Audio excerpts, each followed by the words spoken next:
நாம் யாவரும் எழும்பி நின்று சங்கீதத்தினால் தேவனுடைய நாமத்தை மேம்படுத்தலாம்.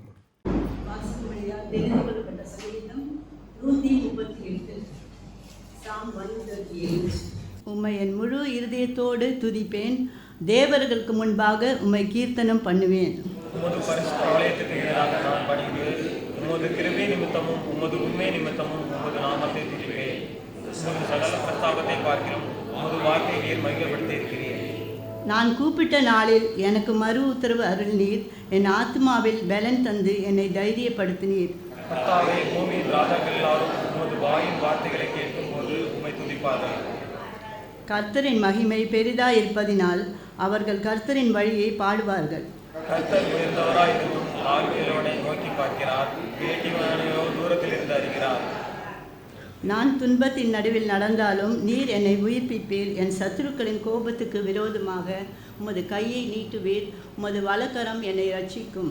கர்த்தர் எனக்காக யாரும் செய்து முடிப்பார். கர்த்தாவே, கிருபை என்றும் உள்ளது. கரத்தின் கிருபை என்றும் உள்ளது. ஆமென். அல்லேலூயா.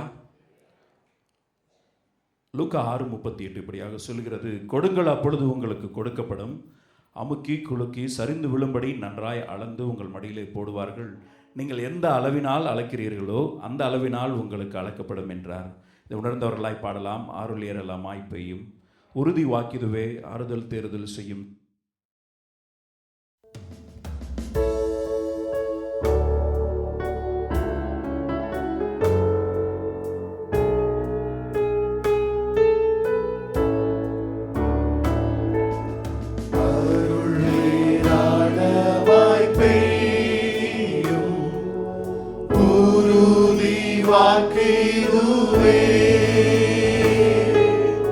ஆறுதல் தேறுதல் செய்யும், சபையை உயிர்ப்பிக்குமே.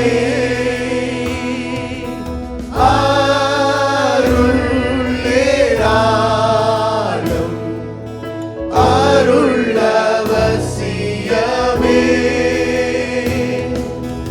அற்பமாய் சொற்பமாய் அல்ல, தீரலாய் பெய்யட்டுமே.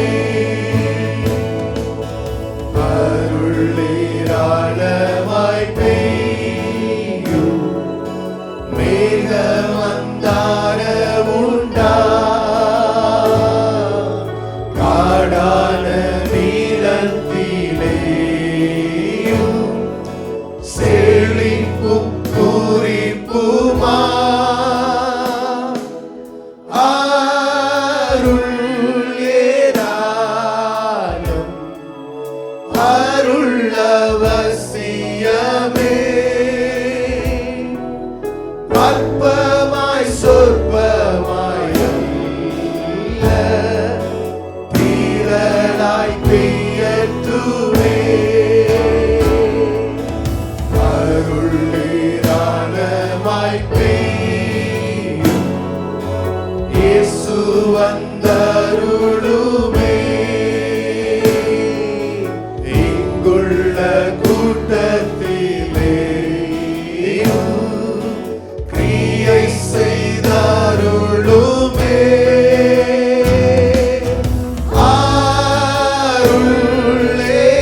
அருளேராளம் அருள் அவசியமே. அற்பமாய் சொற்பமாய் அல்ல, தீரலாய் பெய்யட்டுமே. அருளேராளமாய் பெய்யும், ஒளியும் ஈஷணமே. அருளின் மாரியை தாரும், ஜீவதயாபரரே.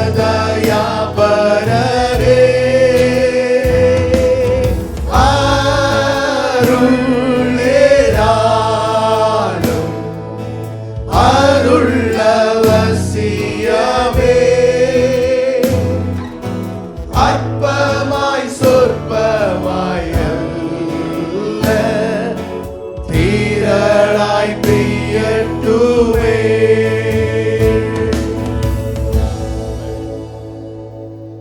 பெந்தகோஸ்தே அனுபவம் தாருமே, பின்மாறி ஆவியை ஊற்றுமே என்ற பாடலை பாடலாம். என்னை நிரப்புமே, என்னை நிரப்புமே, என் பாத்திரம் நிரம்பி வழிந்திட உம் ஆவியை ஊற்றுமே. அவர் நம்மை நிரப்புகிற பொழுது எல்லா குறைவுகளும் நிறைவாகும். ஆமேன், ஹல்லேலூயா. நம்முடைய பலவீனங்கள் எல்லாம் மாறும். ஆமேன், ஹல்லேலூயா. விசுவாசித்தவர்களாய் உற்சாகமாக கரங்களை தட்டி இந்த பாடலை நாம் பாடலாம்.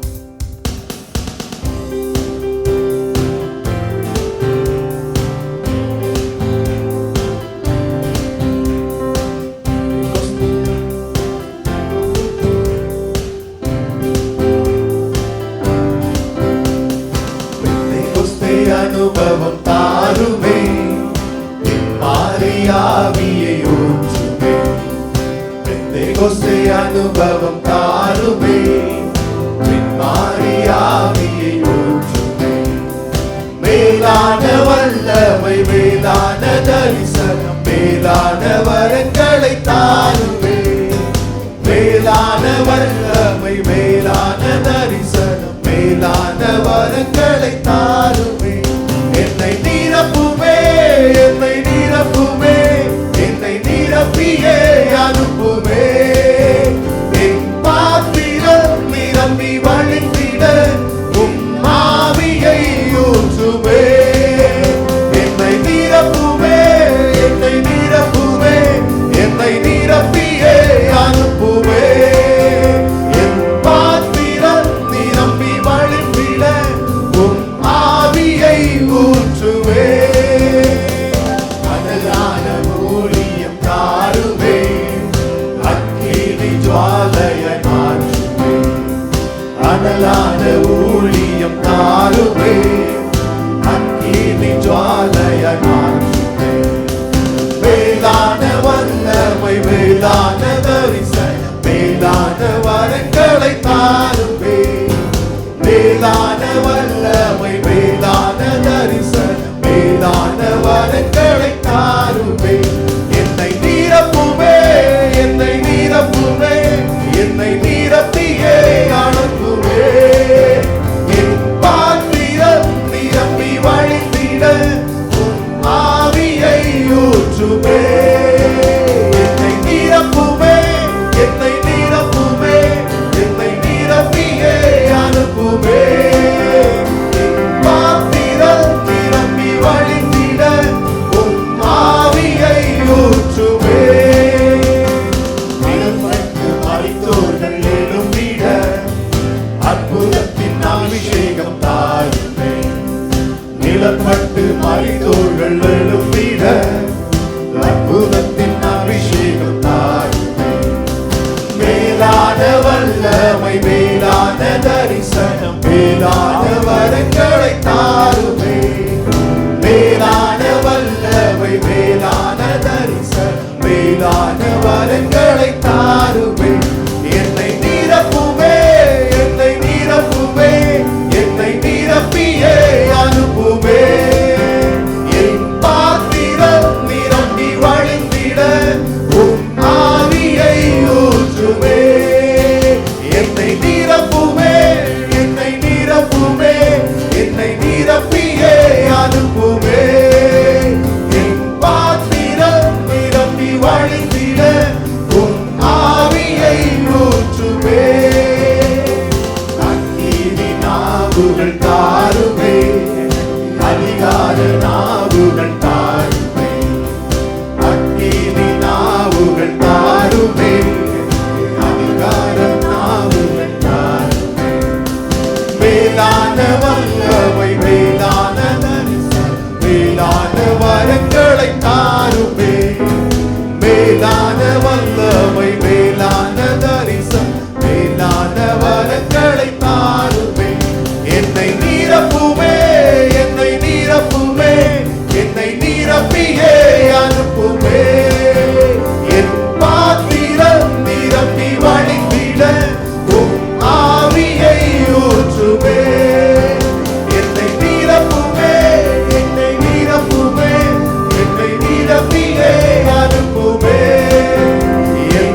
வார்த்தைக்கு நாம் கடந்து போகலாம். Partners of Christ, let us continue that. 2 வாரத்துக்கு முன்பதாக பார்த்தோம் அருமையாவுள்ளே, கிறிஸ்துவுக்கு பங்காளர்களாய் நாம் மாற வேண்டும். Before we go there, let me share about something what we meditated as a family last week. போன வாரத்தில் நாங்கள் குடும்பமாக தியானித்த அருமையுள்ள ஒரு வேத பகுதி உங்களோடு பகிர்ந்து கொள்ள விரும்புகிறேன். In fact that is connected to today's message. இந்த செய்தியோடு அது இணைந்து காணப்படுகிறது. குடும்பமாக நாங்கள் மல்கியா தீர்க்கதரிசன புத்தகத்தை தியானித்து கொண்டு இருக்கிறோம். ஆசீர்வாதமாக இருக்கிறது. மல்கியா தீர்க்கதரிசன புத்தகத்தை பார்க்க வேண்டும் என்றால் இது பழைய ஏற்பாட்டின் கடைசி புத்தகம். ஒரு புத்தகத்திலே அருமையாவுள்ளே வேதம் மாத்திரமல்ல, எந்த ஒரு புத்தகத்தையும் அருமையாவுள்ளே இந்த உலகத்தில் பார்த்தீங்கன்னா அருமையாவுள்ளே அந்த ஒரு புத்தகத்தை வாசிக்கும் பொழுது அந்த காலத்தை அறிந்து கொள்ளலாம். In any writing, in any literature, when you look into it, you will understand the times, how people lived. You will see the culture in that. அருமையாவுள்ளே அந்த ஒரு ஆக்கியம் எழுதும் பொழுது அந்த கலாச்சாரம் அங்கு இருக்கும், அங்கு வாழ்க்கை முறைகள் அங்கு ஒட்டி இருக்கும். ஸோ வேதத்தில் அருமையாவுள்ளே நாம் அறிய வேண்டிய காரியம் என்ன, பல ஆண்டுகள் அருமையாவுள்ளே இந்த வேதம் எழுதப்பட்டது. அப்படி ஒவ்வொரு புத்தகத்தை நாம் வாசிக்கும் பொழுது அந்த கால சூழ்நிலைகளை நாம் அறிந்து கொள்ளலாம். அந்த காலத்தின் மனிதனுடைய மனநிலையை நாம் அறிந்து கொள்ளலாம். அப்படி குணாதிசயங்களை நாம் அறிந்து கொள்ளலாம். ஒவ்வொரு புத்தகத்தை வாசிக்கும் பொழுது அருமையாவுள்ளே அதை அந்த கண்ணோட்டத்தில் வாசிப்பது நமக்கு நல்லது. இங்கே பார்க்கும் இந்த மல்கியா தீர்க்கதரிசன புத்தகம் அருமையாவுள்ளே பழைய ஏற்பாட்டின் காலத்தினுடைய கடைசி காலம், இந்த கடைசி புத்தகமாய் காணப்படுகிறது. அந்த கடைசி புத்தகத்திலே, கடைசி வெளிப்பாடிலே, கடைசி தீர்க்க தரிசனத்திலே அருமையாவுள்ளே இந்த மல்கியா தீர்க்க தரிசனம் எழுதும் பொழுது அந்த காலத்திலே இருந்த மக்களுடைய மனநிலையும் அங்கு அருமையாவுள்ளே எழுதுகிறதை பார்க்கலாம். அது மாத்திரமல்ல, நாம் அறிய வேண்டிய காரியம் என்ன, அருமையாவுள்ள சில வழக்க முறைகளை இந்த உலகத்தில் பார்க்கிறோம். We see certain practices and patterns. In fact, in history we see a lot of pattern. சரித்திரத்தில் அநேக வழக்கங்களை பார்க்கிறோம். சில ஆங்கிலத்தில் ஒரு பழமொழி உண்டு, history repeats itself. ஹிஸ்டரி, சரித்திரம் அருமையாவுள்ள திரும்ப திரும்ப அதே காரியம் நடக்கும்.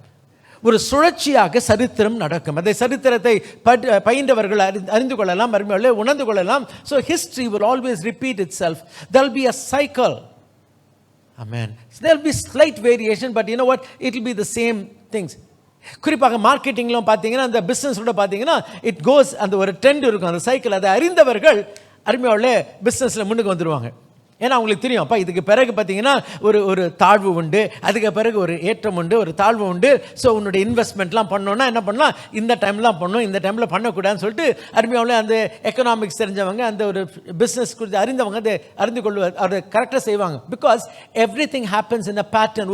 ஒரு விதிமுறை, ஒரு வழக்க முறை ஒன்று உண்டு. நீங்கள் நானும் அருமையாவுள்ளே வசிக்கக்கூடிய இந்த காலம் என்பது இந்த புதிய ஏற்பாட்டின் கடைசி காலம்.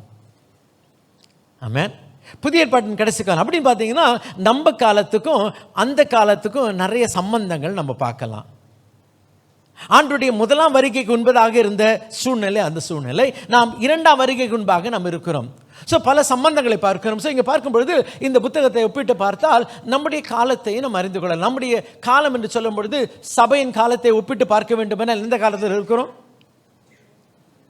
சத்தமாக சொல்லுங்களேன். கிருபையின் காலம். 7 சபையின் காலத்தை சொல்ல வேண்டும் என எந்த காலம்?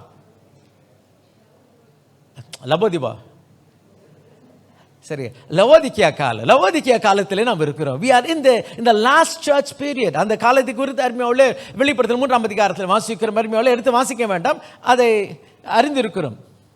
என்ன அறிந்திருக்கிறோம்னா பாவம் அவங்க, ஏன்னா நினப்பு பொழப்ப கெடுக்குது, அந்த அவங்களுடைய நினப்பு, அதாங்க அந்த நிலைமை. அருமையாவுள்ளே சரி, let's come to Malachi chapter 3. மல்கியா 3ஆம் அதிகாரம் 13 16 வாசிக்கலாம். இன்னும் சொல்ல வேண்டும் என்றால் அருமையாவுள்ளே இந்த புத்தகம் முழுசா என்ன தெரியுமா இருக்கு? ஆண்டவரோடு தர்க்கிக்கிற ஒரு புத்தகம்.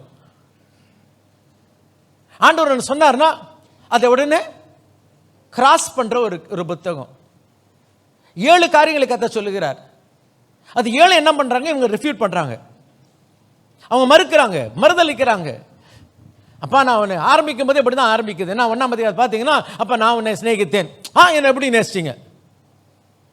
நேசிச்சிங்கன்னா நீ என்ன இஷ்டம்னா நான் எனக்கு கேட்கறத கொடுக்கணும்ல, கொடுக்கலையே. அப்படி நான் கொடுக்காம இருக்க வந்து நீங்கள் எப்படி என்ன நேசிச்சிங்க? இன்றைக்கி அதான் இன்றைக்கி நிறைய பேர் கேள்வி. இன்றைக்கி நிறைய பேருக்கு என்னன்னா ஆண்டவர் வந்து அவங்ககிட்ட கோச்சிக்கிட்டாங்க, ஆண்டவர் அப்படி பண்ணிட்டாங்க இப்படி பண்ணிட்டான்னு சொல்லிட்டு இருக்காங்க. ஆண்டவர் சொல்லப்பா நான் உன்னை நேசிக்கிறேன், நீங்கள் எப்படி நேசிச்சிங்க? அப்படியே வாசிக்கலாம் 13ஆம் வசனத்துக்கு வரலாம். நீங்கள் எனக்கு விரோதமாய் பேசின பேச்சுக்கள், நீங்கள் எனக்கு விரோதமான பேசின பேச்சுக்கள் கடினமாய் இருக்கிறது என்று கர்த்தர் நல்லா சொல்லுகிறார். அறிந்து கொள்ளலாம். அருமையா நம்முடைய வார்த்தை ஆண்டவருக்கு விரோதம் எப்படி இருக்கான்? கடினமான வார்த்தைகள். ஐயா இன்றைக்கு நம்ம என்ன காலத்தில் இருக்கிறோம்னா, இன்னைக்கு நிறைய பேர் வார்த்தைகள் எப்படி ஆயிடுச்சு? இப்போ சத்தமா சொல்லுங்களேன், கடினமா இருக்கு. அதுவும் நம்ம தமிழ் வார்த்தைகள் பார்த்தீங்கன்னா மற்ற ஆங்கில மொழியை காட்டிலும் தமிழ் மொழியில் நிறைய வார்த்தைகள் உண்டு. அம்மாக்கே 100 வார்த்தை இருக்குது, பனைமரத்துக்கு 100 வார்த்தை இருக்குது. சரிங்களா? தமிழில் நிறைய வார்த்தை இருக்குது. நம்ம ஆட்கள்லாம் புலமையெல்லாம் கோவம் வந்தால் நல்லா புலமெல்லாம் வரும். அவங்க கோவம் வந்துருச்சுன்னு வச்சுங்களேன், அவங்க கரெக்டாக அவங்களுக்கு தெரியும் என்ன வார்த்தை சொன்னால் சுருக்கு நேரம்னு சொல்லிட்டு நறுக்குன்னு 4 கேள்வி கேட்பாங்க. ஆண்டவர்கிட்ட பேசும்போது ஆண்டவர் சொல்றாருப்பா உன் வார்த்தை எப்படி இருக்கு? கடினமா இருக்கு. அதுக்கு முன்னாடி ஒரு வார்த்தையை வாசிக்க முன்னாடி அந்த 13ஆம் வசனத்தை வாசிக்கலாம். நீங்கள் எனக்கு விரோதமாய் எனக்கு விரோதமாய். ஐயா ஆண்டவருக்கு விரோதமா பேசக்கூடாதுப்பா. We cannot talk against God. ஐயா உனக்கு விளங்குதோ விளங்குலையோ, பிடிக்குதோ பிடிக்கலையோ, அறிய வேண்டிய காரியம் என்ன?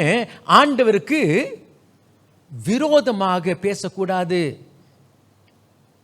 விரோதமாக இன்னைக்கு விரோதமாகவும் பேசுறாங்க, எப்படியும் பேசுறாங்க, கடினமாகவும் பேசுறாங்க.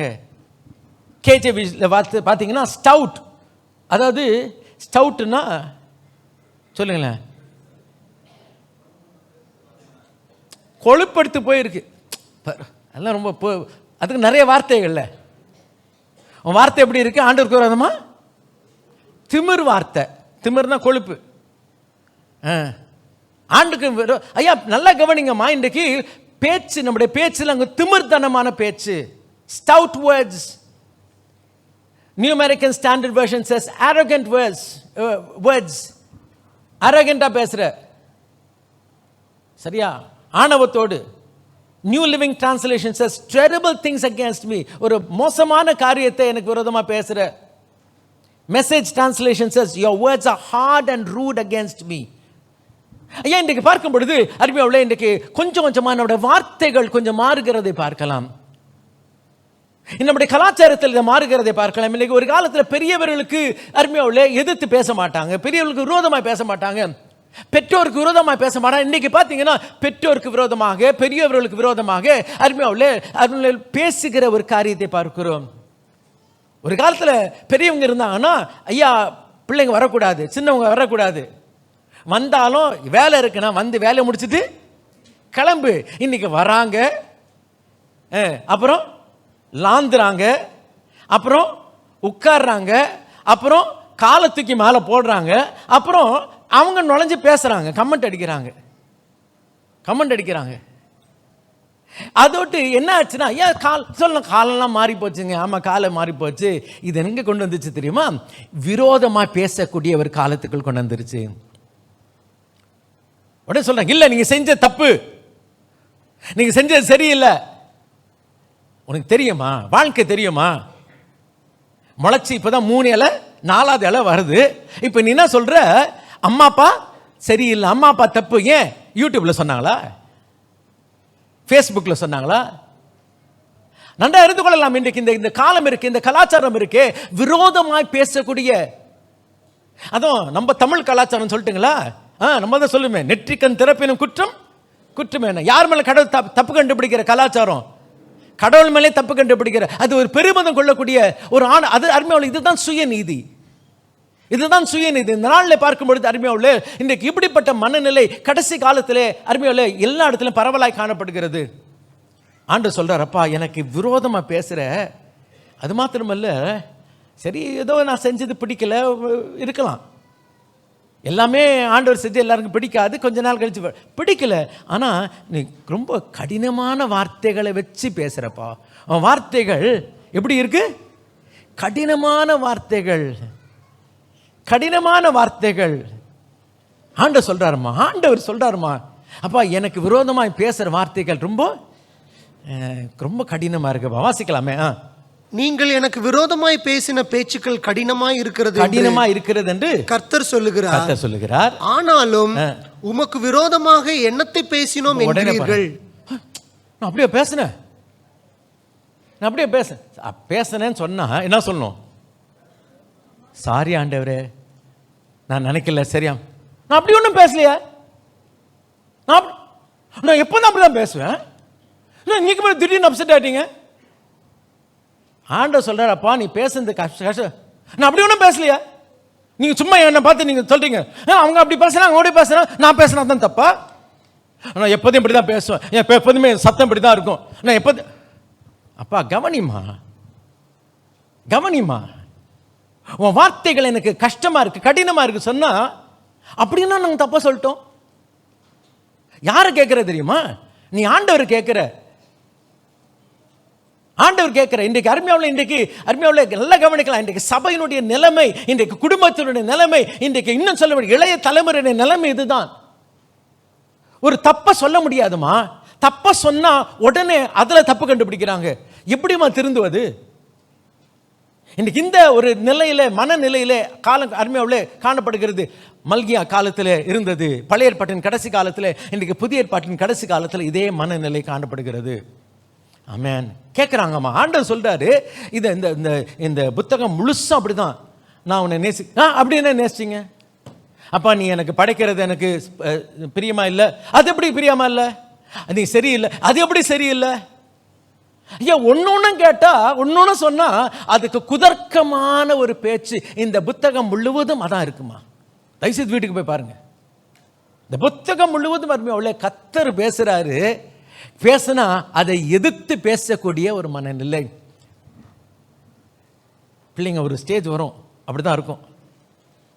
என்ன சொன்னாலும் என்னங்க அதில் குத்தம் கண்டுபிடிக்கிறது. குடும்பத்தில் கூட கிடையாது, சபையில் கூட அப்படிதான் இருக்கும். நான் 30 வருஷம் இருந்திருக்கேன், பார்க்குறேன், அப்படிதான் இருக்கும். குத்தம் கண்டுபிடி, என்ன செஞ்சாலும் அதில் குத்தம் கண்டுபிடிக்கிற ஒரு நிலைமை.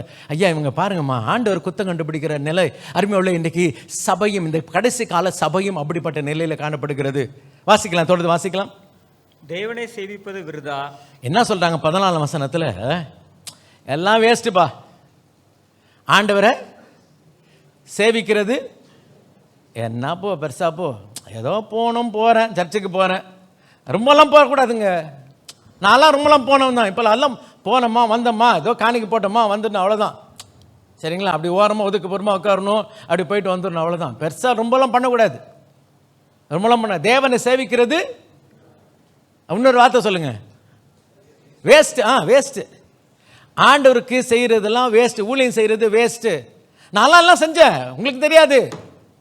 நம்ம கமலஹாசன் கூட சொல்லியிருக்காருங்க. ஏன்னா எல்லாருக்கும் தெரியும், கமலஹாசன் சொல்லியிருக்காரு. என்ன சொல்லியிருக்காரு? அவளோட வாழ்க்கை குறித்து சொல்லும் போது, ஒரு காலத்தில் நான் கிறிஸ்தவனாய் ஊழியம் செய்தேன். This is testimony. என்ன சொன்னா, நான் அவருடைய வார்த்தைகளை பரப்பினேன். he uses the same word. அதாவது ஆண்டவருக்கு ஊழியம் செஞ்சேன். ஏதை சொல்றேன்னா, இன்றைக்கு அதே மனநிலை இன்றைக்கு அநேக மக்களுக்கு காணப்படுகிறது. என்னமோ ஆண்டவருக்கு என்ன பண்ணிட்டாங்களா, ஊழியம் செஞ்சிட்டாங்களா. ஊழியம்னா தெரியுமா? தேவனுக்கு சேவை செய்வதென்றால் தெரியுமா? அவருடைய சித்தத்தின்படி அருமையோடு இன்னைக்கு நிறைய பேர் யோசிக்கிற காரியம் என்ன, நான் 2 ட்ராக் கொடுத்துட்டேன், நான் இதை செஞ்சுட்டேன், 4 சர்ச்சு கட்ட காசு கொடுத்துட்டேன், ஐயா 4 பிரசங்கம் பண்ணிட்டேன். இது ஊழியம் அல்ல. தேவ சித்தத்தை நிறைவேற்றுவது தான் ஊழியம். ஆமென். இன்னைக்கு அருமையோடு ப்ளீஸ் அண்டர்ஸ்டாண்ட், இன்னைக்கு இருக்க மனநிலை வித்தியாசமா இருக்குமா. என்ன கடைசியில் என்னாச்சு, நான் ஊழியம் செய்யறதெல்லாம் வேஸ்டா, ஆண்டருக்கு ஊழியம் செஞ்சேன், வேஸ்டா ஊழியம் செஞ்சேன். வாசிக்கலாமா? அவருடைய கட்டளைகளை கைக்கொள்கிறதுனாலும் சேனைகளின் கர்த்தருக்கு முன்பாக துக்கித்து நடக்கிறதுனாலும் என்ன பிரயோஜனம்? என்ன ஒரு பிரயோஜனமும் கிடையாது. நான் சொல்றேன் கேட்டுக்கோ. நீ இப்பதான் புதுசா வரீங்களா சர்ச்சுக்கு? இப்பதான் வந்தீங்களா? நான் சொல்றேன், நான் எத்தனை வருஷம் வரேன் தெரியுமா? நான் சொல்றேன், எழுதி வச்சுக்கோ, ஒரு பிரயோஜனமும் கிடையாது. ஐயா இன்றைக்கு இந்த மனநிலை அருமையாலே அப்படியே புத்துநோய் போல கிறிஸ்தவத்து மத்தியில் சபைகளில் பரவுதுமா. என்னமோ அவங்க தான் ரைட், அவங்களுக்கு தான் தெரியும், அவங்களுக்கு தான் நியாயம் என்ற ஒரு மனநிலை காணப்படுகிறது. இது எங்கே கொண்டு போகுதுன்னா அருமையாவுள்ளே ஆண்டவர் மீது வசனத்தின் மீது கர்த்தருடைய ஊழியத்தில் குறை கண்டுபிடிக்கக்கூடிய, குறை காணக்கூடிய ஒரு மனநிலையாய் காணப்படுகிறது. அருமையாவுள்ளே இன்றைக்கு இந்த டெமோக்ரஸி, இன்றைக்கு டெமோக்ரஸி ஜனநாயக மனநிலை இருக்குது பாருங்கள், நல்லது தான். ஆனால் ஜாக்கிரதையாக இருக்கணும். இப்போ பார்த்தீங்கன்னா உண்மை உங்களுக்கும் தெரியும், எல்லாருக்கும் தெரியும், இன்றைக்கி ஜனநாயகம் கிடையவே கிடையாது. இன்றைக்கி கார்ப்பரேட்ஸ்லாம் என்ன பண்ணுறாங்க, ஆளுகை செய்கிறாங்க. எலெக்ஷன் ஒரு ஐ வாஷ், அது இப்போ நம்மளுக்கு ஒரு காலத்தில் இருந்துச்சு. ஆனால் இந்த காலத்தில் அப்படி கிடையாது. என்ன எல்லாம் அது காசு கொடுத்து ஓட்டை வாங்கி அப்புறம் இது ஜனநாயகம் சொல்கிற ஒரு காலம். ஸோ ஜனநாயகம் இல்லை. அதுமாதிரி 2000 மிலிட்ரியில் எடுத்துக்கிட்டிங்கன்னா அங்கே ஜனநாயகம் கிடையாது. அதோடு தான் மிலிட்ரி வேலை நடக்குது. ஆமேன். அங்கே மிலிட்ரியில் ஜனநாயகம் நடந்துச்சுன்னு வச்சுங்களேன், அவ்வளோதான். அருமையாவுள்ளே போலீஸில் ஜனநாயகம் கிடையாது, கிடையாதுமா. இதுதான் சட்டம், இதுதான் சொன்னாங்க, ஆஃபீஸ் சொன்னாங்க, இதை தான் செய்யணும். அப்போ தான் அருமையாவுள்ளே அந்த வேலை நடக்க முடியும், நடத்த முடியும். ஆனால் இன்றைக்கு அருமையாவுள்ளே சமுதாயத்தில் சிவில் லைஃப்பில் பார்த்தீங்கன்னா, காமன் லைஃப்பில் பார்த்தீங்கன்னா வி டாக் அபவுட் டெமோக்ரஸி, நம்மளோட ரைட். அதுவும் இந்த காலத்தில் பார்த்தீங்கன்னா கொரோனா வந்தாலும் வந்துச்சு, நிறைய பிரச்சனை. அதில் ஒரு பிரச்சனை என்னென்னா அவங்கவுங்க கமெண்ட் அடிக்க ஆரம்பிச்சிட்டாங்க, அவங்கவுங்க ஃபேஸ்புக்கில் போட ஆரம்பிச்சிட்டாங்க, அவங்கவுங்க பார்த்தீங்கன்னா யூடியூப், அவங்கவுங்க பார்த்துட்டு போடுற மாத்திரம் இல்லை, அவங்கவுங்க கமெண்ட் அடிக்க ஆரம்பிச்சிட்டாங்க. அவங்களுடைய எண்ணங்களை, அவருடைய கருத்துக்களை, அவருடைய கணிப்புகளை அருமையோட கக்கக்கூடிய ஒரு காலத்தில் வாழ்ந்து கொண்டு இருக்கிறோம். ஜாக்கிரதையாக இருப்போம்மா. இன்றைக்கு எந்த இடத்துக்கு கொண்டு போகுதுன்னா, ஆண்டோட ஊழியம் வேஸ்ட்டு, ஆண்டருக்காக வாழுவது வேஸ்ட்டு, இதனால் எந்த விதமான லாபம் கிடையாது, எந்த விதமான பிரயோஜனம் இல்லை. இப்படிப்பட்ட மனநிலை அருமையாவுள்ள இன்றைக்கு இப்படிப்பட்ட பேச்சுகள் அருமையாவுள்ள ஊழியத்தில் இருக்கிறபடினாலே என் காதில் விழுதுமா, என் காதில் விழுது. விசுவாசிகள் பேசுகிறாங்க, ஊழியர்கள் பேசுகிறதை பார்க்கிறோம். இன்னும் சொல்ல வேண்டும் என்றால் வேதத்தில் இப்படிப்பட்ட நிலைமை பேசின மக்கள் உண்டு, அதை தான் வாசிக்கிறோம். ஆமென், ஹல்லேலூயா. யோபு 21ஆம் அதிகாரம் வாசிக்கலாம், 14-15 வாசிக்கலாம். அவர்கள் தேவனை நோக்கி எங்களை விட்டு விலகியிரும், உம்முடைய வழிகளை அறிய விரும்போம். சர்வ வல்லவரை நாம் சேவிக்க அவர் யார்? அவரை நோக்கி ஜெபம் பண்ணுகிறதுனால் நமக்கு பிரயோஜனம் என்ன என்கிறார்கள். விளங்குச்சா விளங்கலீங்களா? விளங்குச்சா விளங்கலையம்மா? ஆண்டவர் நோக்கி என்ன சொல்றாங்களா? எங்களை விட்டு விலகியிரும், எங்களை விட்டு விலகிரும், உம்முடைய வழிகளை. நீங்க விலகிலன்னா நான் விலகி இருக்க போறேன், நீங்க விலகிலன்னா நான் விலகி இருக்க போறேன். தெரியாதுல, அப்பப்போ ஒதுங்கிட்டு போயிட வேண்டிய, விலகி இருக்க போறேன். அப்புறம் உம்முடைய வழிகளை அறிய விரும்போம், உங்கள் வழிகளை அறிய விரும்போம், எங்களுக்கு இஷ்டம் இல்லை. சர்வ வல்லவரை நாம் சேவிக்க அவர் யார்? ஏதோ பேசுறது கொஞ்சமாவது அர்த்தம். இவர் யாருங்க? சர்வ வல்ல, தெரியுது இல்ல?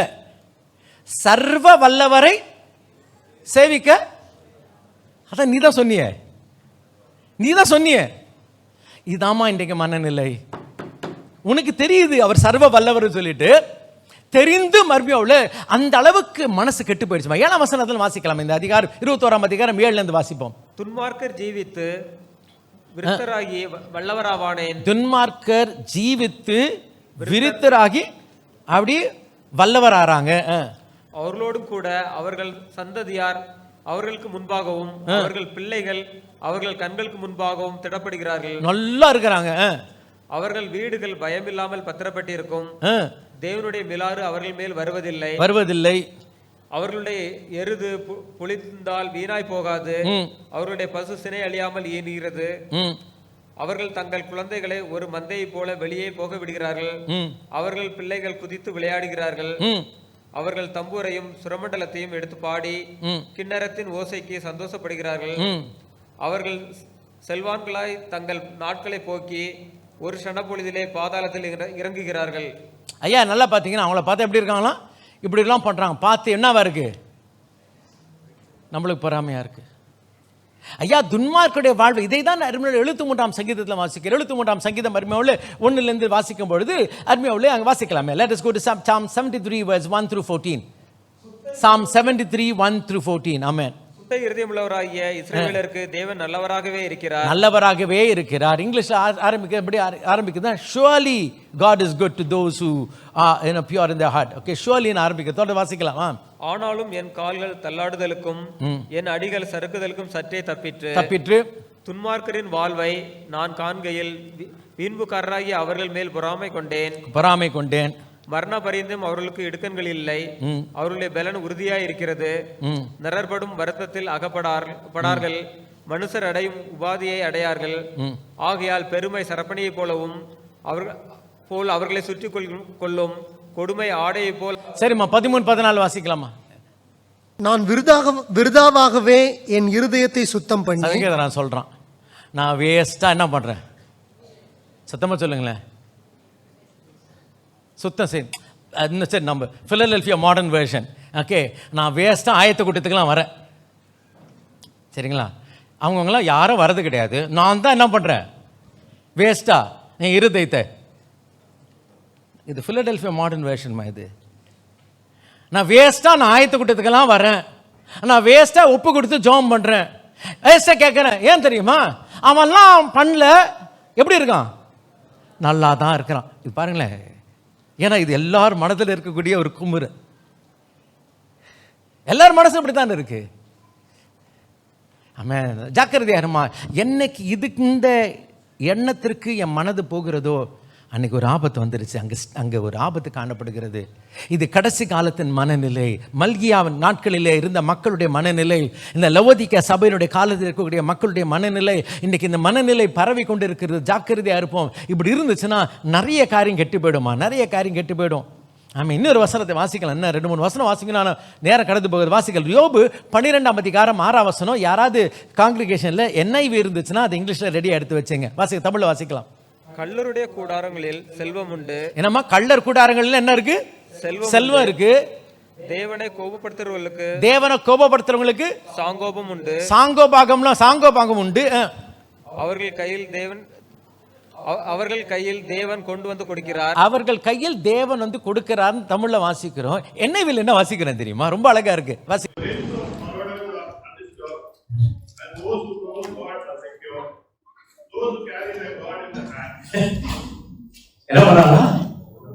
அவங்க காட் அவங்க பாக்கெட்ல வச்சிருக்காங்க. they carry their god in their hand. they carry their god in their hand. ஏன்னா என்ன இருக்குது? காசு இருக்கு. சொல்லிட்டுங்களா? இந்து காரியம், கிறிஸ்தவ காரியத்தை சொல்றேன். காசு கொடுத்தா ஊழியக்காரர் வந்துருவாங்க. காசு கொடுத்தா ஊழியக்காரு அவங்க என்ன பண்றாங்க தெரியுமா? கடவுளை எங்க வச்சிருக்காங்க? கையில போட்டு வச்சிருக்காங்க. they carry their god in their hand. இப்படிப்பட்ட மனநிலை ஜாக்கிரதையா இருப்போமா? இன்றைக்கு இப்படிப்பட்ட நிலைக்கு சபை அருமையோட கடந்து போகிறது. சபை கடந்து போகிறது. ஆமென், ஹல்லேலூயா. குறை கண்டுபிடிக்கிற ஒரு மனநிலைமா. மல்கியா 3:15 வாசிக்கலாம். இப்போதும் அகங்காரிகளை பாக்கியவான்கள். அவங்க என்ன பண்ணா, ஆண்டவர் சொல்றாருப்பா, உன் வார்த்தை ரொம்ப கடினமா இருக்கு. அதுக்கு அவங்க சொல்றாங்க, அது என்ன கடினமா இருக்கு கேட்குறாங்க. அதுக்கப்புறம் என்னவா? வாசிக்கலாம். 15 வாசிங்க. இப்போதும் அகங்காரிகளை பாக்கியவான்கள். அகங்காரிகளை என்ன சொல்றாங்களா இவங்க? பாக்கியவான்கள். அவங்கெல்லாம் பாக்கியவான்பா. அவன்லாம் கொடுத்து வச்சவன்பா. யாரு? அவன்லாம் கொடுத்து வச்சான். அவன் இப்படி இருக்கிறான், நல்லா இருக்கிறான், கொடுத்து. அவன் நல்லா இருக்கிறது மாதிரி இருக்கலாம். ஆனால் நீ என்ன சொல்ற தெரியுமா? அவனை பார்த்து கொடுத்து வச்சவன். ஆண்டர் கொடுத்து வச்சிருக்காரு. ஆண்டர் கொடுத்து வச்ச அப்படி நீ சொல்ற. அந்த வார்த்தை எனக்கு எப்படி இருக்கு? கடினமா இருக்கு. ஏன் தெரியுமா? உன் கணிப்பு மாறிடுச்சுமா. உன் கணிப்பு மாறிடுச்சு. அகங்காரிகளை பாக்கியவான் என்றும் தீமை செய்கிறவர்கள் திடப்படுகிறார்கள். தீமை செய்கிறவர்கள் திடப்படுறாங்க. அவர்கள் தேவனை பரீட்சை பார்த்தாலும் விடுவிக்கப்படுகிறார்களே என்று சொல்கிறீர்கள் அப்படின்னு நீ சொல்றியே. அந்த வார்த்தை எப்படி எனக்கு விரோதமாய்? அப்படின்னா என்ன சொல்ற தெரியுமா? என்னுடைய நியாயங்கள் சரி இல்லைன்னு சொல்ற. அண்டா எடுத்துக்கொள்ளலாம். இந்த வார்த்தையின் அர்த்தம் அதுதான். அது வந்து ஆண்டவர் ரொம்ப அப்செட் ஆறார். என்ன சொல்றாருன்னா, நான் தப்பு பண்றான், அவன் வாழ்றான், நீங்க தானே வாழ விட்டீங்க. அப்ப உங்களுடைய நியாயங்கள் சரியில்லை. ஸோ நீ என்ன சொல்றன்னா, தப்பு ரைட்டு தப்பு. இந்த காலத்தில் அப்படிதாம்மா. தப்புலாம் ரைட்டெல்லாம் தப்பு. நல்லவங்கலாம் கெட்டவங்க, கெட்டவங்கலாம் நல்லவங்க. இந்த காலம் அப்படிப்பட்ட காலம். வாசிக்கலாம், இப்போ வாசிக்கலாம். ஏசாயா 5ஆம் அதிகாரம் 22-23 வாசிக்கலாம். தீமையை நன்மை என்றும் தீமையை நன்மை என்றும் நன்மையை தீமை என்றும் சொல்லி. பாத்தீங்களா, சொன்னல தீமை வந்து நல்லதான், நல்லது வந்து கெட்டதான். கோக்கு நல்லது இல்லப்பா, இது குடிப்பா, இது நல்லது, இது எனக்கு கெட்டது, இது எனக்கு பிடிக்கல, எனக்கு அதான் பிடிச்சிருக்குது. தொடர்ந்து வாசிக்கலாம். இருளை வெளிச்சமும் இருள் வெளிச்சம், வெளிச்சத்தை இருளுமாக பாவித்து, வெளிச்சத்தை இருளுமாக பாவித்து, இருட்டாக பாவித்து, கசப்பை தித்திப்பும், கசப்பு தித்திப்பு, தித்திப்பை கசப்பும் என்றும் கசப்பு என்று சாதிக்கிறவர்களுக்கு ஐயோ, என்று சாதிக்கிறவர்களுக்கு ஐயோ. இது அப்படிதான். உனக்கு அப்படி வேணா இருக்கல, எனக்கு பிடிச்சிருக்குது, ஏன் என்ன வேணான்னு சொல்ற? எனக்கு இதான் பிடிச்சிருக்கு, எனக்கு இதான், எனக்கு அப்பா இல்லப்பா நல்லா இல்லம்மா, இது அசிங்கமா இருக்கு, இல்ல எனக்கு இதான் பிடிச்சிருக்கு, நான் தான் வாங்குவேன், இதான் நான் போடுவேன், இதான் நான் போடுவேன். இல்லப்பா அசிங்கமா இருக்கு பாக்க, எனக்கு எல்லாம் அசிங்கமா தெரியல, உங்க கண்ணு சரியில்லை, உங்க கண்ணு சரியில்லை, என் கண்ணுக்கு இது அழகா தான் இருக்கு. ஆமாங்களா? அப்படித்தானே? அவங்களுக்கு வசனம் என்ன சொல்ல தெரியுமா? ஐயோ ஐயோன்னு சொல்லுது வசனம். அடுத்தது வாசிக்கலாமே. தங்கள் பார்வைக்கு ஞானிகளும், தங்கள் பார்வைக்கு நியாயம் ஞானிகளும், ஞானிகள் தங்கள் எண்ணத்துக்கு புத்திமான்களுமாய் இருக்கிறவர்களுக்கு ஐயோ, ஐயோ. சாராயத்தை குடிக்க வீரரும், சாராய குடிக்கிற வீரரும். வீரர் இவர் யார் தெரியுமா? எதுல வீரர்? இங்கிலீஷ் ரொம்ப அழகா இருக்கு. இவங்க வந்து ஹீரோஸ் இன் ட்ரிங்கிங். டேய் நான்லாம் ஃபுல் அடிச்சுட்டு எப்படி இருப்பேன், நான் ஸ்டெடியா இருப்பேன், அவர் தான் ஹீரோ. நான் அப்படி அடுத்து ஊதுவேன்னா அப்படி ரவுண்ட் ரவுண்டா போகும், ரவுண்ட் ரவுண்டா போகும். யாருங்க ஹீரோ? நான் கோக் குடிப்பேன், கோக்கு ஒரு பாட்டில் வாய் எடுக்காம அப்படியே கோக் ஃபுல்லா குடிப்பேன். யாரு? அதெல்லாம் மெச்சி கொள்ளுகிற ஒரு எண்ணம் இருக்கு பாருங்க, ஆபத்து. இங்க சாராயம் இருக்காது, ஆனா இதெல்லாம் இருக்கும். என்ன இப்ப அப்ப என்ன நடக்க தெரியுமா? எது கெட்டதோ அதை நல்லதென்று பாவிக்கிற ஒரு மனநிலை வருதே, ரொம்ப ஆபத்துமா அது. அது என்ன பண்ண தெரியுமா? கொஞ்சம் கொஞ்சமா கடைசியில ஆட்டை கடிச்சு மாட்டை கடிச்சு அதான் வரும் ஆண்டவர் தப்புன்னு சொல்ற ஒரு மனநிலை. என்றைக்கு தவறான காரியத்தை பாராட்டுகிறேன், தவறான காரியத்தை மெச்சிக்கொள்கிறேன், ஐயா குடிகாரன் இல்லைங்க, அவர் சூப்பருங்க, அவர் ஹீரோங்க, அவர் ஹீரோமா. இன்னைக்கு தவறு செய்யறவங்களை ஹீரோ அருமையோட அப்பனா அவங்கள பார்த்து ஆண்டவர் சொல்ல. வாசிக்க தொடர்ந்து வாசிக்கலாம். மதுவை கலந்து வைக்க பராக்கிரமசாலிகளுமாய் இருந்து, இவங்க மதுவை கலந்து ஐயா இவங்க காக்டெயில் போடுவாங்க பாருங்க, இவங்க காக்டெயில் இவங்க தான், இது சான்ஸே கிடையாது, இவங்க தான் பெஸ்ட் காக்டெயில். அதுக்கெல்லாம் கை தேர்ந்தவன், அதை பாராட்டக்கூடிய ஒரு மனநிலை, பாராட்டக்கூடிய. நல்ல கவனிங்கம்மா, இன்றைக்கு அறிந்து கொள்ளலாம். இன்றைக்கு அருமையாவில் மனசுக்குள்ள இதெல்லாம் பாராட்டக்கூடிய எண்ணம் இருக்கு. இது தேவனுக்கு விரோதமான காரியம் என்ற எண்ணம் இல்லை, அது இதெல்லாம் ஒரு ரசனை இருக்கு பாஸ்டர், அதை நீங்க ரசிக்க கத்துக்கணும். வாசிக்கலாம், தொடர்ந்து வாசிக்கலாம். பரிதானத்திற்காக குற்றவாளியை நீதிமானாக தீர்த்து நீதிமானின் நியாயத்தை அவனுக்கு விரோதமாய் புரட்டுகிறவர்களுக்கு ஐயோ, ஐயோ, ஐயோ. ஆமென். இதில் என்ன பண்ணுறாங்கன்னா, அவர்கள் நியாயத்தை, அவருடைய தராசு என்ன தராசா இருக்கு? கள்ள தராசு. அதுதான் ஆண்டவர் நீதிமொழியில் வாசிக்கிறேன், கள்ள தராசு அவருக்கு அருவருப்பானது. இன்றைக்கு அருமையாவில் இன்றைக்கு ஆண்டவர் சொல்கிறாரப்பா, உன் வார்த்தைகள் எனக்கு ரொம்ப கஷ்டமாக இருக்குப்பா, ரொம்ப வேதனையா இருக்கு, கடினமா இருக்கு. அப்படி என்ன பேசிட்டோம்? என்ன பேசுறது தெரியுமா? என் நியாயத்தை சரியில்லைன்னு சொல்லி திருப்புற நீ உன் மனசுல வேற நியாயத்தை வச்சிருக்கிற. அதை கேட்கும் போதே எனக்கு ரொம்ப வேதனையா இருக்கு. அருமையான இந்த நாளில் அறிந்து கொள்ளலாம், இன்றைக்கு இப்படிப்பட்ட ஒரு காலத்தில் வாழ்ந்து கொண்டு இருக்கிறோம். இதுக்கு பிறகுதான் இந்த ஒரு சூழ்நிலையில் தான் 3ஆம் அதிகாரம் 16ஆம் வசனம், மல்கியா 3:16 என்ன வாசிக்கிறோம்? என்னைக்குமே 3:16 எனக்குமே நல்லது. பைபிளில் எல்லாம் 3:16 வாசிங்க, ரொம்ப ஆசீர்வாதமா இருக்கும். இதில் பார்த்தீங்கன்னா என்ன 3:16 போட்டிருக்குன்னா, கர்த்தருக்கு பயந்தவர்கள் பேசுவாங்க, கர்த்தர் கவனித்து சொல்லுங்க. இது மாதிரி எத்தனை பேசியிருக்கோம், எத்தனை முறை பேசியிருக்கோம். இப்படி பேசுறவங்க கர்த்தர் என்ன பண்ண கூர்ந்து கவனிப்பார், அதை குறித்து வைப்பார். ஆமென், ஹல்லேலூயா. போன வாரம் இந்த வசனத்தை தியானித்தோம், குடும்பமாக தியானித்தோம். அருமையாக உள்ள இந்த கடைசி காலத்தில் வாழ்ந்து கொண்டு இருக்கிறோம். டாபிக் வரலாம். Partners of Christ. கிறிஸ்துவுக்கு பங்காளர்கள். ஆமென்.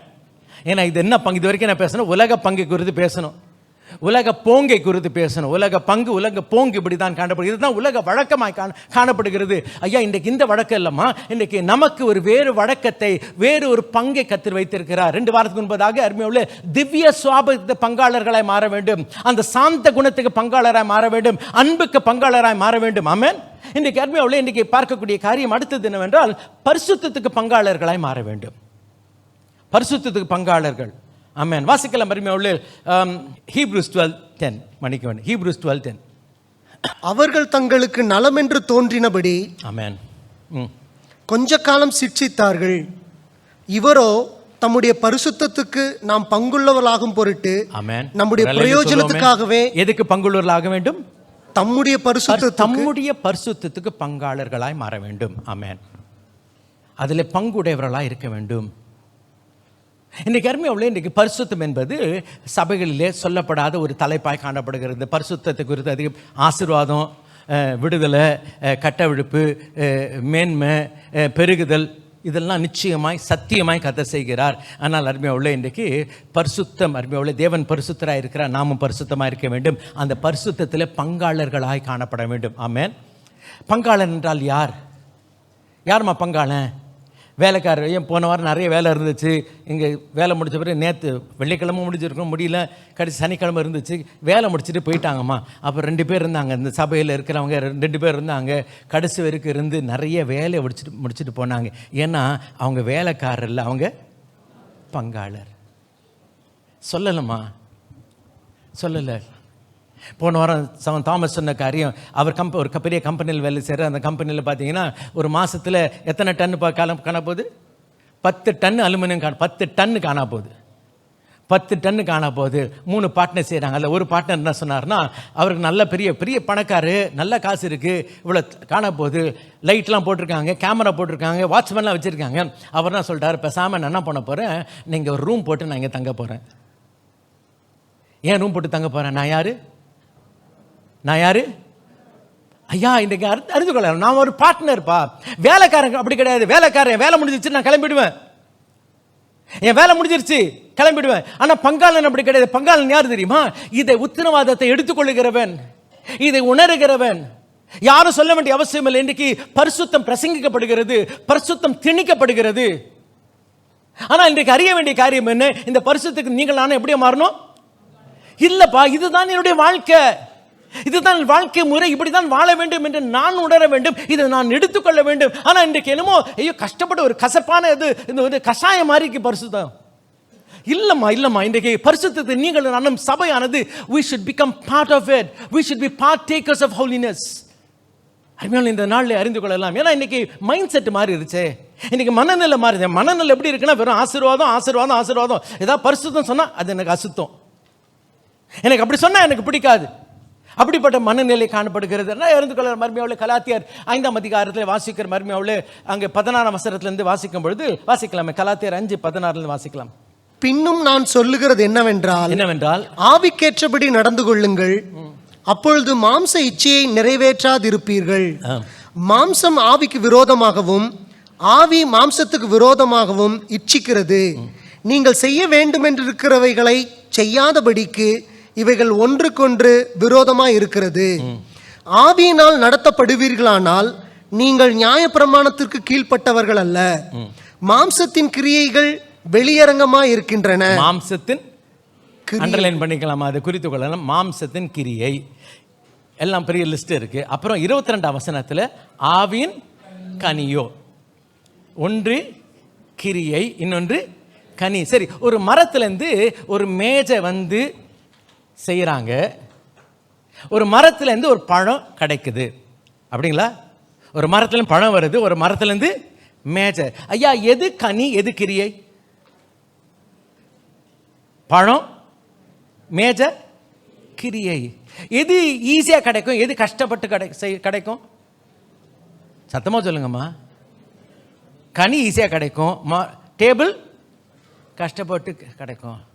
ஆனால் இன்னைக்கு அப்படி இல்லையே. நம்மளுக்கு டேபிள் அப்படியே சூப்பராக வந்துடுது அப்படியே. சரிங்களா? நான் போய் சொல்கிறது, கெட்டது பண்ணுறது, அதெல்லாம் எப்படி இருக்கு எனக்கு? கனி அவ்வளோ கஷ்டப்பட்டு இருக்க வேண்டியதாக இருக்குமா?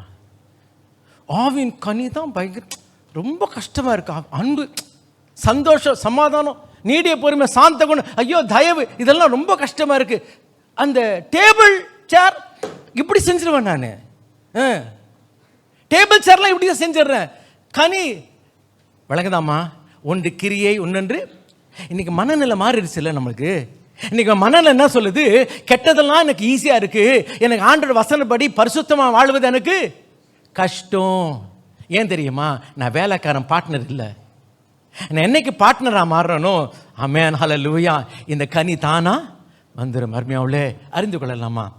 ஆக எல்லாம் வாசிக்கிற அருமையாவுள்ளே, இன்றைக்கு நீங்களும் நானும் பரிசுத்தத்துக்கு பங்காளராய் மாற வேண்டும். அந்த பங்கு என்னை உணர வேண்டும். லேவியராகமம் 11ஆம் அதிகாரம் 44ஆம் வசனத்தை வாசிக்கலாம். நான் உங்கள் தேவனாகிய கர்த்தர். நான் நல்ல கவனிங்கம்மா. நான் உன் தேவனாகிய கர்த்தர், நான் பரிசுத்தர். நான் பரிசுத்தர். ஆகையால் தரையில் ஊறுகிற எந்த பிராணிகளிலும் உங்களை தீட்டுப்படுத்தாமல் உங்களை பரிசுத்தமாக்கிக் கொண்டு பரிசுத்தராய் இருப்பீர்களாக. ஐயா நல்ல கவனிங்கம்மா. ஆண்டவர் சொல்ற காரியம், நீ பரிசுத்தராய் இருன்னு சொல்றதுக்கு முன்னாடி என்ன சொல்றாரு? என்ன சொல்றாரு? நான் பரிசுத்தர். அது மாத்திரம் இல்லை, என்ன சொல்ற தெரியும்? நான் பரிசுத்தர். நான் சத்தமா சொல்லுங்கம்மா, ஏன்னா இதான் செய்தியே. நான் உன் தேவனாகிய கர்த்தர். நான் பரிசுத்தர், நீ பரிசுத்தமாறு அப்படி சொல்லாம, நான் பரிசுத்தர். நான் யார் தெரியுமா? நான் உன் தேவனாகிய கர்த்தர். எனக்கும் உனக்கும் ஒரு தொடர்பு இருக்கு. ஆகையால் நீ பரிசுத்தமாறு. ஆண்டவர் பரிசுத்தமாறுன்னு சொல்லிட்டு உன்னை அப்படியே சொல்லி விட்டுடல. ஆண்டவர் சொல்றாரு, நீ யாரோ கிடையாதுப்பா, நீ ஏன், சத்தமா சொல்லுங்களேன், என் பிள்ளை. ஆமென். இந்த 3 காரியம் அருமையோடு பரிசுத்தமா இருக்க 3 காரியத்தை மாத்திரம் சொல்லி கடந்து போக விரும்புகிறேன். இன்னைக்கு எப்படி பரிசுத்தத்துக்கு பங்காளராக மாறுவது? ஆண்டவர் சொல்றாருப்பா, நான் பரிசுத்தரா இருக்கிறேன், நான் உன்னுடைய தேவன், நீ என்னுடைய பிள்ளை, ஆகையால் நீ பரிசுத்தமாயிரு. ஹல்லேலூயா. இன்னைக்கு ஏதோ பரிசுத்தமாயிருன்னு சொல்லி அருமையா அவ்வளோ ஒரு இன்ஸ்ட்ரக்ஷன் கொடுத்துட்டு அப்படியே விட்டு விடுகிற தேவன் அல்ல. There is a connection between me and God. Amen. Hallelujah. Hallelujah. இதை தான் அருமையா உள்ள 19ஆம் அதிகாரம் 2ஆம் வசனத்தில் வாசிக்கிறோம். நீ இஸ்ரவேல் புத்திரரின் சபை அனைத்தோடு சொல்ல வேண்டியது என்னவென்றால் உங்கள் தேவனும் கர்த்தருமாகிய நான் பரிசுத்தர். உங்கள் தேவனும் கர்த்தருமாகிய நான். ஐயா நன்றா இருக்கு. தேவனும் கர்த்தராகிய நான் கிடையாதுமா, உங்கள் தேவனும் கர்த்தருமாகிய நான் பரிசுத்தரா இருக்கிறது போல. ஆகையால் நீங்கள். ஆமென். ஹல்லேலூயா. Therefore there is a reason. ஐயா நீ பரிசுத்தமா இருக்க கேட்பதற்கு ஒரு காரணம் உண்டு. காரணம் என்னவென்றால் எனக்கும் உனக்கும் என்ன இருக்கு? ஒரு தொடர்பு உண்டு. இந்த தொடர்பு இல்லாமல் பரிசுத்தம் கூடாத காரியம் இருக்கு. நிறைய நேரத்தில் அருமையுள்ள தொடர்பை யோசிக்கிறதுல there is a connection and therefore I am your Lord your God and therefore be holy. Amen. Hallelujah. Hallelujah. 1 பேதுரு 1ஆம் அதிகாரம் 15-16 வாசிக்கலாம். உங்களை அழைத்தவர் பரிசுத்தராய்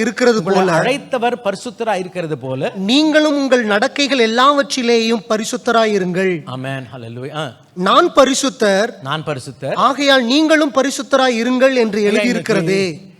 பரவலான ஒரு போங்கு என்ன, பரவலான ஒரு எண்ணம் என்ன, கிறிஸ்தவத்தில் நம்ம யாருமே ஆண்டவர் போல என்ன பண்ண முடியாது, பரிசுத்தமா வாழ.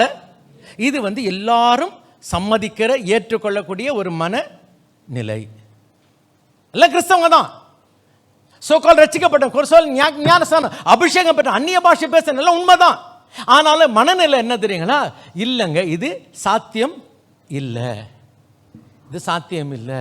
இதை அருமையோட பிசாசை நம்ம நல்லா கவனிங்கம்மா. பிசாசன் 2 காரியத்தை செய்வான். நீ ஆண்டருக்குள்ள வரத்துக்கு முன்னாடி என்ன சொல்லுவான்? நீ எப்படி இருக்கிற? சூப்பராக இருக்கிற. அவன் பார் பைபிள் தூக்குறான், அவன் பார் சர்ச்சைக்கு போகிறான், அவனை காட்டில் நீ எப்படி இருக்க? சூப்பராக இருக்கிற. நீ என்னைக்கு ஆண்டவர் கீழ்ப்படிஞ்சு ஒப்பு கொடுக்குறியோ அன்னைக்கு சொல்ற பார் நீ சரியே இல்லை, நீ எவ்வளோ செஞ்சாலும் சரியில்லை. Amen. ஹல்லேலூயா. காரணம் என்ன? he works with our mindset, he works with the way we think. நம்ம எப்படி யோசிக்கிறோம் அந்த மனநிலையை யாருமே குழப்புகிறவன் அவன். Amen. ஹல்லேலூயா. ஆண்டவர் சொல்றாரு, இல்லைப்பா பரிசுத்தம் என்பது ஒரு புறம்பான காரியம் இல்லை. நல்ல கவனி, நான் பரிசுத்தராக இருக்கிறேன். நான் ஐயா தெரியுமா, உன்னுடைய தேவன், ஆகையால் நீ பரிசுத்தமாயிரு. ஆமென். ஆமோஸ் 3ஆம் அதிகாரம் 3ஆம் வசனத்தில் வாசிக்கிறோம். 2 பேர் நடக்கும்போது அவங்க 2 பேரும் ஒருமித்தாக தான் என்ன பண்ண முடியும், நடக்க முடியும். 2 பேர் நடக்கிறான அர்த்தம் என்ன? 2 பேர் எப்படி இருக்காங்க? இன்றைக்கு நீங்கள் நானும் கிறிஸ்தவ வாழ்க்கையில் அவரோடு கூட நடக்கிற மக்கள். ஆமென். ஹல்லேலூயா. அவரோடு சஞ்சரிக்கிற மக்களாக காணப்படுகிற 3 காரியங்கள்மா. நம்பர் 1, அருமையாளர் நாம் பார்த்தோம், because I am a child of God. How is it? எனக்கு முடியுமா? இது சாத்தியமா? நான் பரிசுத்தமாக இருப்பது அருமையாவுள்ள இது செய்யக்கூடிய காரியமா? ஆம் அருமையாவுள்ள. காரணம் என்னவென்றால் நான் தேவனுடைய பிள்ளை. நான் தேவனுடைய பிள்ளை. ஐயா, ஒரு கரடி குட்டி கரடி போல மாறுவது, ஒரு பூனைக்குட்டி பூனை போல மாறுவது ஆச்சரியப்படக்கூடிய ஒன்றா? இல்லையே. அப்படி இருக்கும்போது பின்ன ஏமா நம்ம பரிசுத்தமா இருக்கிறது ஆச்சரியப்படுகிறோம்? இது எப்படி சாத்தியம் என்று யோசிக்கிறோம். ஒரு கரடி குட்டி பார்க்கும்போது தெரியுது அது கரடி மாதிரி தான் இருக்கும், மாறும். அந்த பூனைக்குட்டி பூனை மாதிரி தான் ஆகும். அப்படி இருக்கும்போது நீங்கள் நானும் தேவனுடைய சாயலிலே அப்படி ரூபத்தின்படி நாம் காணப்படுகிறோமே, சிருஷ்டிக்கப்பட்டோமே. அப்படி என்றால் அருமையாவுள்ள இன்னைக்கு ஏன் இந்த கேள்வி இருக்கு? I am a child of God. Hallelujah. பக்கத்தில் ஆளை பார்த்து சொல்ல, நான் ஆண்டோட பிள்ளை, நான் ஆண்டோட பிள்ளைம்மா, நான் ஆண்டோட பிள்ளையா இருக்கிற அப்படின்னால இன்றைக்கு அருமையாவுள்ள இன்றைக்கு நீங்களும் நானும் பரிசுத்தமாக இருக்க முடியும். ஆமென். ஹல்லேலூயா. ஹல்லேலூயா.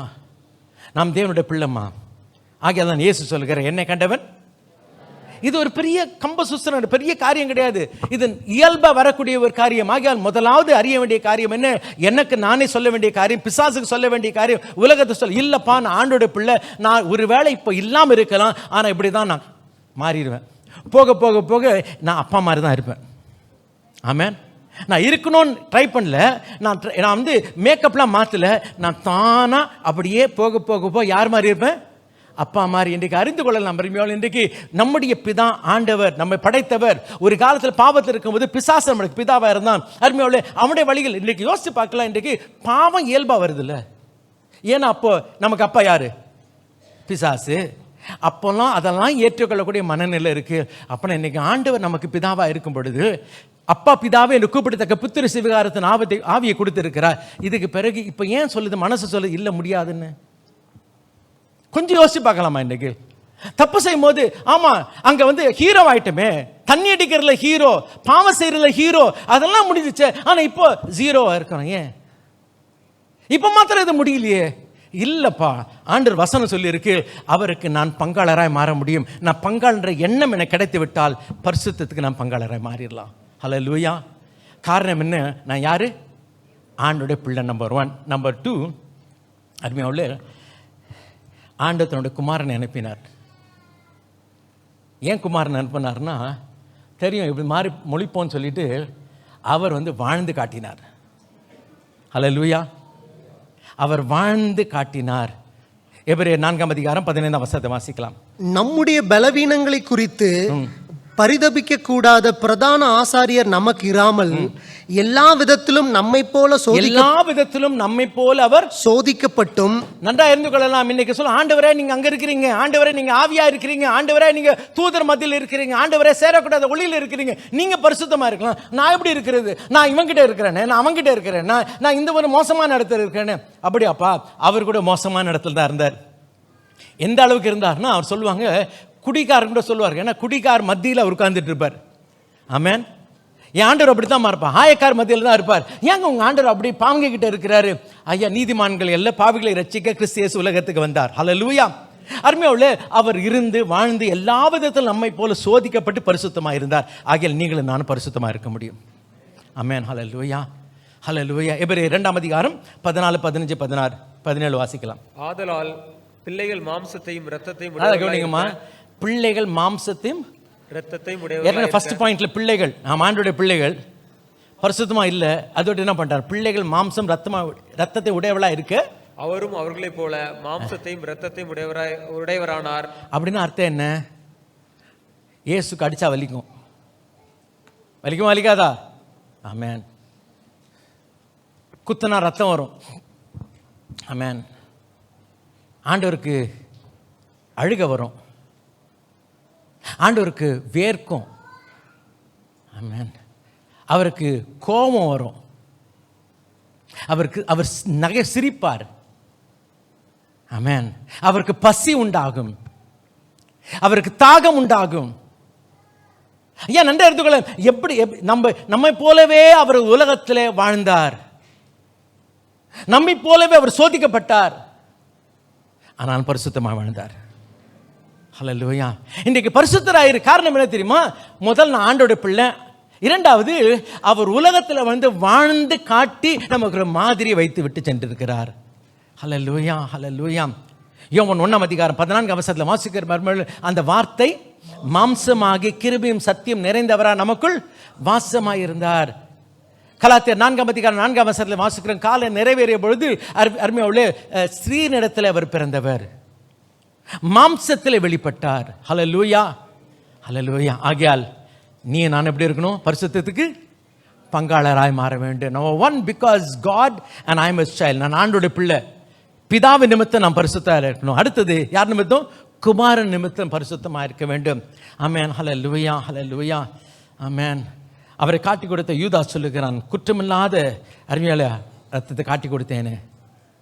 அவருக்கு நியாயம் தீர்த்த பிலாத்து சொல்லுகிறான், ஐயா குற்றமில்லாத ரத்தத்தை நான் எனக்கு இந்த பழி வேண்டான்னு கை கழுவி விட்டுட்டான். நூற்றுக்கு அதிபதி சொல்லுகிறான், ஐயா இவர் உண்மையாவே தேவனுடைய குமாரன். இயேசு சொல்லுகிறார், என்னில பாவம் உண்டு என்று உங்களில் யார் சொல்ல முடியும்? பரிசுத்தமாக வாழ்ந்தார். அருமையான இன்றைக்கு ஆகையால் நீங்களும் நான் பரிசுத்தத்துக்கு என்ன மாறலாம்? பங்காளர்களாய் மாறலாம். மூன்றாவது அருமையாவுள்ள வாசிக்கலாம் 2 தெசலோனிக்கேயர் 2:13. 2 Thessalonians chapter 2:13. கர்த்தருக்கு பிரியமான சகோதரரே, நீங்கள் ஆவியினாலே பரிசுத்தமாக்கப்படுகிறதினாலும். போதுமா? என்னம்மா? எதனால? ஹல்லேலூயா, ஹல்லேலூயா. பிதாவின் மூலமாய் நான் பிதாவினாலே பரிசுத்தமாக்கப்படுகிற காரணம் என்ன? நான் பிதாவினுடைய பிள்ளை. அடுத்தது குமாரன், அவர் எனக்கு ஒரு மாதிரியை வைத்து விட்டு சென்றிருக்கிறார். ஆகையால் பரிசுத்தத்துக்கு பங்காளராய் மாற வேண்டும். மூன்றாவது, என்னை இன்றைக்கு இப்பொழுது பரிசுத்தப்படுத்தக்கூடிய, பரிசுத்தத்தில் நடத்தக்கூடிய யார் உண்டு? ஆவியானவர் உண்டு. ஹல்லேலூயா, ஹல்லேலூயா. எனக்கு ஆவியான ஒருத்தர் இருக்கிறாருமா, அவர் என்னை பலப்படுத்துகிறார், அவர் என்னை ஆயத்தப்படுத்துகிறார், அவர் என்னை அலங்கரிக்கிறார். ஆமென், ஹல்லேலூயா. அவர் என்னை ஆற்றி தேற்றி நடத்துகிறார், அவர் என்னுடைய சத்தியத்தின் பாதையில் நடத்துகிறார். இன்றைக்கு ஆகியால் தான் இந்த ஆண்டவர் திருத்துவத்திலே தன்னை வெளிப்படுத்தியிருக்கிறார். இந்த திருத்துவத்தின் நோக்கம் என்ன? நீங்களும் நானும் பரிசுத்தமாக வாழணும். ஆமென். இன்னைக்கு நிறைய பேருக்கு இது திருத்துவம் ஒரு பெரிய குழப்பமா இருக்கு, ஒரு கேள்வியா இருக்கு. அது எப்படி கடவுளுக்கு எப்படிங்க பிள்ளை இருக்கலாம், கடவுளுக்கு எப்படி குமாரன் இருக்கலாம்? நீ என்ன வேணா கேள்வி, உனக்கு விளங்கலப்பா. ஏன் தெரியுமா? பரிசுத்தத்துக்கு நீ பங்காளனா நீ மாறல. பரிசுத்தத்துக்கு பங்காளன் விளங்கிடுச்சுன்னா திருத்துவம் விளங்கும். Amen, hallelujah. Please understand church, we need to become partners of his sanctification, his holiness. ஆமென். ஆனால் மனசு சொல்லுது, இதெல்லாம் முடியாதுப்பா, நம்மலாம் யார் மாதிரி இருக்க முடியாது? ஆண்டவர் மாதிரி இருக்க முடியாது. மத்தேயு 5:48 வாசிக்கலாம். ஆகையால் பரலோகத்தில் இருக்கிற உங்கள் பிதா, பரலோகத்தில் இருக்கிற உங்கள் பிதா, நல்ல தெளிவா வாசிக்கிறோம். இதுக்கெல்லாம் வியாக்கியானம்.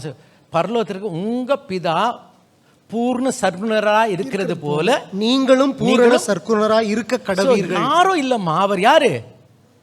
எங்க அப்பா. எங்க அப்பா. ஐயா இன்றைக்கு அப்பா போல இருக்கிறதுக்கு ஏமா கஷ்டமா இருக்கு? ஒரு காலத்தில் பிசாசு நமக்கு தகப்பனா இருக்கும் பொழுது அப்படி இருந்தோமே, அது ரொம்ப கஷ்டமே இல்லை, அது சூப்பரா அந்த ஹீரோவா இருந்தோம் அதுல. ஆமென், ஆமென். சிலவங்க சொல்லுவாங்க, அவங்களுக்கு கணக்கு வராதம்மா. கேட்டிருக்கீங்களா? எனக்கு என்ன வராது? கணக்கு. கேட்டிருக்கீங்களா இல்லையா? எனக்கு கணக்கு வராது. ஒன்று சொல்லட்டுங்களா? கணக்கு என்னைக்குமே உங்ககிட்ட வராது, நீங்கள் தான் கணக்கிட்ட போகணும். கணக்கு வராத. எனக்கு கணக்கு வர மாட்டேங்குது, கணக்கு வரவே வராது, அங்கே தான் இருக்கும். நீ என்ன பண்ணும்? காலையில் எழுந்து சொல்லிட்டு வேலையை ஹோம்ஒர்க்கை போடு, நீ எழுந்து செய், இதை செய், கணக்கு வந்துடும், தானாக வரும். எனக்கு கணக்கு வராது, என்கிட்ட பரிசுத்தம் வராது, பரிசுத்தம் முடியாது. அது முடியாதுமா. ஏன் தெரியுமா? நீ அப்படியே உட்காந்துருப்ப, நீ ஹோம்ஒர்க் செய்ய மாட்ட, சரியா? லேட்டாக தான் எழுந்திருப்ப, அப்புறம் பரிச்சைனால உனக்கு ஜுரம் வந்துடும். சரி, இதெல்லாம் நடக்கும்ல. அப்புறம் என்ன சொல்லுவேன்? எனக்கு கணக்கு வரவே வராது சொல்லிகிட்டே இருக்கிற. இன்னைக்கு ஆண்டவர் சொல்கிறார், அப்பா இதெல்லாம் சொல்லாதப்பா. உங்கள் அப்பா யார் தெரியுமா? மேத்ஸில் PhD அவர். ஆமென், ஹல்லேலூயா. அவருக்கு சின்ன வயசுல இந்த கணக்கு வந்து அப்படி ஈஸியாக வரும் அவருக்கு. ஆமென். அது மாத்திரம் இல்லை, உங்கள் அண்ணன் யார் தெரியுமா, இதில் எல்லாம் பண்ணி கூட இருக்கிறார். அது மாத்திரம் இல்லை, உங்ககிட்ட உன் பக்கத்தில் டியூஷன் டீச்சர் கூடவே இருக்காங்களா இல்லையா? ஆவியானவர் இருக்கிறார், அவர் தான் நமக்கு டியூஷன் டீச்சர். இப்படி இருக்கும்போது எப்படிமா கணக்கு வரலன்னு சொல்ல முடியும்? கண்ணு முடிச்சு ஜெபிக்கலாமா? ஸ்தோத்திரம் ஆண்டவரே. அப்பா தகப்பனே, இந்த அருமையான ஆண்டவரே, இந்த வேலைக்காக நன்றி செலுத்திருங்க கர்த்தாவே. ஆண்டவரே, பேசின வார்த்தைக்காக நன்றி அப்பா. அப்பா, நாங்கள் இந்த வார்த்தைகளை கேட்டு கர்த்தாவே, ஆண்டவரே, நாங்கள் ஆண்டவரே உம்முடைய உடன் பங்காளர்கள் என்பதை உணர்ந்து கர்த்தாவே, அதற்கேற்ற காரியங்களில் ஆண்டவரை நாங்கள் எங்களை சீர்படுத்திக் கொள்ள கிருபைதாருங்கப்பா. அப்பா, நாங்கள் ஆண்டவரே நீர் எங்களுக்கு விட்டு சென்ற மாதிரியை ஆண்டவரை நாங்கள் பின்பற்றவும், ஆண்டவரே உம்முடைய தேற்றலான ஆண்டவரை ஆவியானவர் துணை கொண்டு ஆண்டவரை அதை நாங்கள் செய்து முடிக்கத்தக்கதாக கிருபைதாருங்க. ஆண்டவரை வந்த ஒருவரும் ஆண்டவரை வெறுதாய் திரும்பி போகாதபடி ஆண்டவரே உம்முடைய வார்த்தையானது ஆண்டவரை அவருடைய இதயத்தில் ஆண்டவரை விழுந்து ஆண்டவரை 30, 60, 100 பலன் கொடுக்க கிருபைதாருங்க. இயேசுவின் மூலம் நல்ல பிதாவே, ஆமென். ஆமென்.